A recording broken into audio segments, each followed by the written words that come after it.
Last పార్ట్లో చెప్పుకున్న ప్రకారం మనుషులకు నిప్పుని ఇచ్చినందుకు శిక్షగా జ్యూస్ తన స్నేహితుడైన ప్రొమీథియస్ని శిక్షించాడు.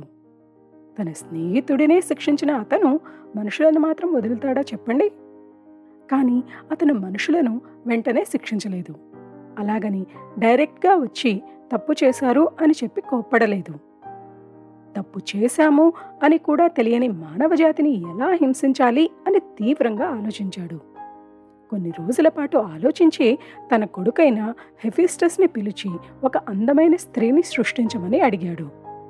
తండ్రి ఆజ్ఞ ప్రకారం ఎంతో శ్రద్ధగా అమ్మాయిని సృష్టించడం మొదలుపెట్టిన హెఫిస్టస్ తన తల్లి హెరా, శృంగార దేవత ఆఫ్రొడైటీ మరియు తన తోబుట్టువైన అథేనాలలో ఉన్న అందమైన రూపురేఖలను తాను సృష్టిస్తున్న అమ్మాయికి ఇచ్చాడు. అందంగా అపురూపంగా తయారైన స్త్రీ రూపానికి ఆఫ్రొడైటీ ఊపిరి ఊది ప్రాణం పోసింది. ప్రాణంతో పాటు శృంగార కళలను కూడా ఆమెకు నేర్పింది ఆఫ్రొడైటీ. మరోవైపు అథేనా ఆమెకు బట్టలు కుట్టడం, ఇంట్లో పనులు చేయడం, ఇంటికి సంబంధించిన వస్తువులు తయారు చేయడం నేర్పించింది. దాంతోపాటు ఆమెకు అందమైన వస్త్రాలను బహుమతిగా ఇచ్చింది. హెరా ఆమెకు హుందాతనం, ఆత్మవిశ్వాసం ఇస్తే హర్మ్స్ తనకి మాటకారితనం, ఎదుటివారిని మాయ చేయగలిగే శక్తి మరియు ఆపుకోలేని ఆసక్తిని ఇచ్చాడు. వేరే దేవతలు ఆమె కోసం అందమైన నగలు తయారు చేసి ఆమెను అందంగా అలంకరించారు. అన్ని అలంకారాలతో, దేవతల దీవెనలతో అందంగా ప్రాణం పోసుకున్న ఆమెకు పాండోరా అని పేరు పెట్టాడు హర్మ్స్. ఆమెకు బహుమతులిచ్చిన అంతమంది దేవతలలో జ్యూస్ పేరు లేదేంటి అని మీకు అనుమానం రాలేదా? అక్కడికే వస్తున్నా. మనుషులను శిక్షించాలని పాండోరాని తయారు చేయించిన జ్యూస్ దానికి తగిన బహుమతి ఆమె చేతిలో పెట్టాడు. అందమైన డిజైన్తో తయారు చేయబడ్డ ఒక జాడీని ఆమెకిచ్చి, ఇదిగో అమ్మా, నా నుండి నేను నీకు ఇస్తున్న బహుమతి. కానీ ఈ బహుమతి కేవలం అలంకారానికి మాత్రమే. ఎట్టి పరిస్థితులలోనూ నువ్వు దీని మూత తీయకూడదు. ఇది నేను నీకు నీ పెళ్లి కానుకగా ఇస్తున్న గిఫ్ట్. దీన్ని నువ్వు నీ మంచం కింద కప్పిపెట్టు. కానీ ఎట్టి పరిస్థితులలోనూ దీని మూత మాత్రం తీయవద్దు. పొరపాటున తీసావంటే మాత్రం అని ఒక్క క్షణం గ్యాప్ ఇచ్చి ఆమె వైపు ఏదో దాస్తున్నట్టు చూసి, సర్లే అదంతా ఇప్పుడెందుకు, దీని మూత మాత్రం అస్సలు తీయొద్దు అని చెప్పి ఆమె చేతిలో పెట్టాడు. దానికి పాండోరా, మీరు చెప్పినట్టే దీని మూత ఎట్టి పరిస్థితుల్లోనూ తీయను అని అమాయకంగా ఒప్పుకుంది. అన్ని బహుమతులు ఇచ్చాక ఆమెకు తాను భర్తగా ఎన్నుకున్న ఎపిమేథియస్ దగ్గర ఆమెను వదిలి రమ్మని చెప్పాడు జ్యూస్. ఇక్కడ ఒక్క నిమిషం మనం ఎపిమేథియస్ గురించి తెలుసుకోవాలి. ఎపిమేథియస్ ప్రొమీథియస్కి తోబుట్టువు. తన తోబుట్టువుకి తగ్గట్టుగానే ఎపిమేథియస్కి కూడా మనుషులంటే చాలా ఇష్టం. వారికి సహాయం చేయాలని, వారికి తోడుగా, వారితో పాటే భూమి మీద వారికి దగ్గరగా ఉండేవాడు. మనుషులకు ఒలింపస్ పర్వతం నుండి నిప్పు తెచ్చి ఇచ్చాక ప్రొమీథియస్కి తెలుసు తాను చేసిన పనికి తనకు శిక్ష పడుతుంది అని. తనతో పాటు మనుషులను కూడా జ్యూస్ శిక్షిస్తాడు అని తెలిసిన ప్రొమీథియస్ తన తమ్ముడికి ముందే హెచ్చరించాడు, తాను తన శిక్ష అనుభవిస్తున్న సమయంలో జ్యూస్ ఏదన్నా ఇస్తే తీసుకోవద్దు అని. ఎపిమేథియస్ కూడా అన్నమాటకు కట్టుబడి దేవతలకు ఒక అడుగు దూరం ఉండేవాడు. తిరిగి పాండోరా కథలోకి వస్తే, జ్యూస్ ఆజ్ఞ ప్రకారం హర్మ్స్ పాండోరాని తీసుకుని భూమి మీద ఉన్న ఎపిమేథియస్ ఇంటికి చేరుకుని అతని తలుపు కొట్టాడు. తన గడప ముందు నుంచుని ఉన్న హర్మ్స్ని అనుమానంగా చూశాడు ఎపిమేథియస్. అతని అనుమానాన్ని వెంటనే పసిగట్టిన హర్మ్స్ తన వెనుక ఉన్న పాండోరాని ఎపిమేథియస్ ముందు నిలబెట్టి, మేము నీ కోసం ఒక అందమైన బహుమతిని సృష్టించాము. నీ ఒంటరితనాన్ని దూరం చేసేందుకు నీ కోసం ఒక మానవ కాంతను తయారు చేశాము. ఈమె నీ భార్య అని చెప్పాడు. దేవతల మాయల గురించి తెలిసి వారి బారిన పడకూడదు అని దృఢంగా నిర్ణయించుకుని ఉన్న ఎపిమేథియస్ సంకల్పం సిగ్గుపడుతూ ప్రేమగా తన వైపు చూస్తూ తన ముందు నుంచొని ఉన్న పాండోరాని చూడగానే గంగలో కలిసిపోయింది. ఆమె అందమైన ముఖం, సున్నితమైన శరీరం, నిండైన నవ్వు చూసి తొలిచూపులోనే ఆమెతో ప్రేమలో పడిపోయాడు ఎపిమేథియస్. ఆ ప్రేమలో తనకు ఇవ్వబడిన బహుమతి విషయంలో జాగ్రత్తగా ఉండాలి అనే విషయాన్ని మర్చిపోయాడు.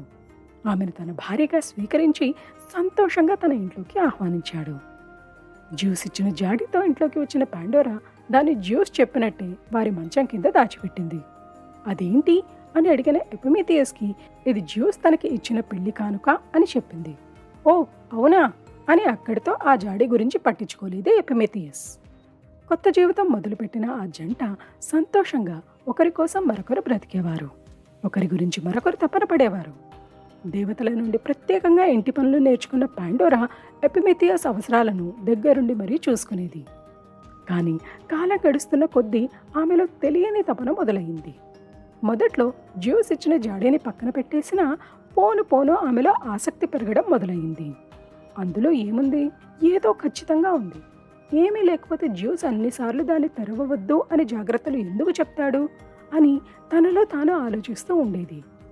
ఆమె అనుమానాలను గమనిస్తున్న జ్యూస్ వాటికి ఆద్యం పోయడానికి అన్నట్టు అప్పుడప్పుడు ఆమె దగ్గరకు రకరకాల దేవతలను పంపి వారి ద్వారా ఆ జాడీలో అద్భుతమైన శక్తులున్నాయి అని, అందుకని జ్యూస్ నిన్ను అది తెరవవద్దు అని చెప్పాడు అని చెప్పించేవాడు. దేవతల శక్తుల ముందు, వారి కుతంత్రాల ముందు పాండోరా ఎంత చెప్పండి? కానీ పాండోరా చాలా దృఢంగా ప్రయత్నించింది తాను జ్యూస్కి ఇచ్చిన మాట నిలబెట్టుకోవాలి అని. దేవతలు ఆమెని ఎంత ఆ జాడీని తెరవమని బలవంత పెట్టినా వినకుండా దాన్ని తన మంచం కింద నుండి తీసి ఇంటి వెనక ఉన్న పెరట్లో పాతిపెట్టింది.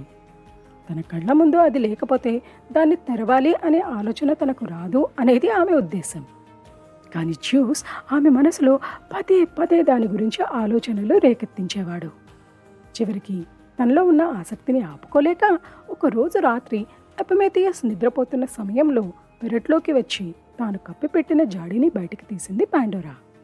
ఆతృతతో వణుకుతున్న చేతులను అదుపు చేసుకుంటూ జాడీ మూతను తెరిచింది. ఒక్కసారిగా జాడీలో ఉన్న జీవాలు, అవలక్షణాలు మందలు మందలుగా గోల చేసుకుంటూ బయటికి రావడం మొదలుపెట్టాయి.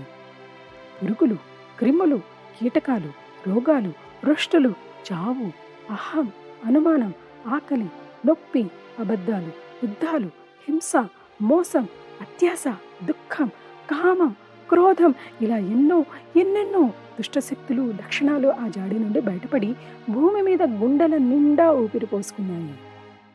ఒక్క క్షణంలో తాను చేసిన తప్పును అర్థం చేసుకున్న పాండోరా తన బలాన్నంతా ఉపయోగించి ఆ జాడీ మూతను మూసేసింది.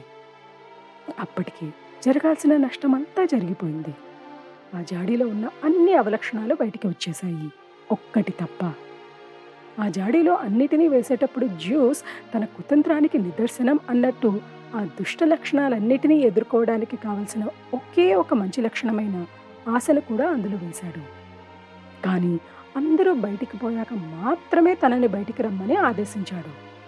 దాంతో పాండోరా ఆ జాడీని తిరిగి మూసే సమయానికి అందులో చివరిగా బయటికి రావడానికి సిద్ధంగా ఉన్న ఆశ అందులోనే ఆగిపోయింది.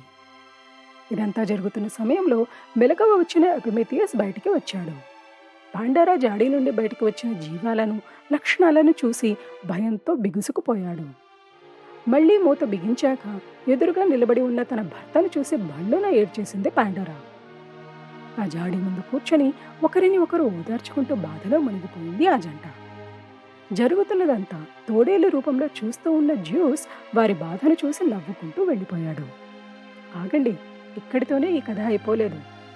బాధలో కూరుకుపోయి ఉన్న ఆ జంటకి ఆ జాడీలో నుండి ఒక గొంతు వినిపించింది. అది ఆశ గొంతు. తాను ఎవరో వారికి చెప్పిన ఆశ తనని బయటికి తీస్తే మనిషి కష్టంలో ఉన్నప్పుడు తాను అతనికి తోడుగా ఉంటాను అని చెప్పింది. ఆమె చెప్పింది విని పాండోరా సంకోచించింది, మళ్లీ మూత తెరిస్తే ఏం ఉపద్రవం వస్తుందో అని.